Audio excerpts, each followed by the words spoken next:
જો તમે two wheeler ચલાવતા હોય અને હેલ્મેટ ન પહેરતા હોય તો હવે ચેતી જજો, કારણ કે ગુજરાતમાં દ્વિચક્રી વાહન ઉપર હેલ્મેટ ફરજિયાત માટે ફરી ગૃહ વિભાગે કવાયત શરૂ કરી છે. શહેરી વિસ્તારોમાં અને હાઈવે પર હેલ્મેટ માટે કડક અમલીકરણ માટે સૂચના આપવામાં આવી છે. ટ્રાફિકના જવાનો સાથે રાખી ડ્રાઈવ અને સીસીટીવીના માધ્યમનો ઉપયોગ કરવા પણ કડક સૂચના આપવામાં આવી છે. તમને જણાવી દઈએ કે હેલ્મેટને લગતી ડ્રાઈવની સૂચનાના પાલન બાદ કામગીરીની જે વિગતો છે તે રજૂ કરવા સૂચના કરવામાં આવી છે.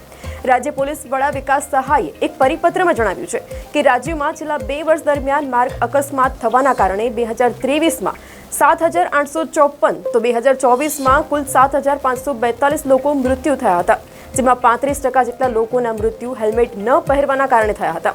આ ઉપરાંત કુલ જીવ ગુમાવનારામાંથી 25% જેટલા વ્યક્તિઓ 24 વર્ષની નીચેની વયના હતા, જે ખૂબ જ ચિંતાજનક બાબત છે. આ વયજૂથમાં મુખ્યત્વે શૈક્ષણિક સંસ્થાઓમાં અભ્યાસ કરતા જે વિદ્યાર્થીઓ છે તેના સહિતના વ્યક્તિઓ પણ છે.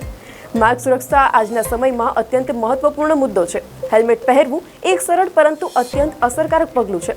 હેલ્મેટનો ઉપયોગ કરવાથી માથાના ભાગે ઘાતક ઈજાના જોખમને ઘટાડી શકાય છે, જે ગંભીર ઈજાઓને રોકી શકવામાં મદદરૂપ થાય છે અને સાથે જીવ બચાવવામાં મહત્વનો ભાગ પણ ભજવે છે.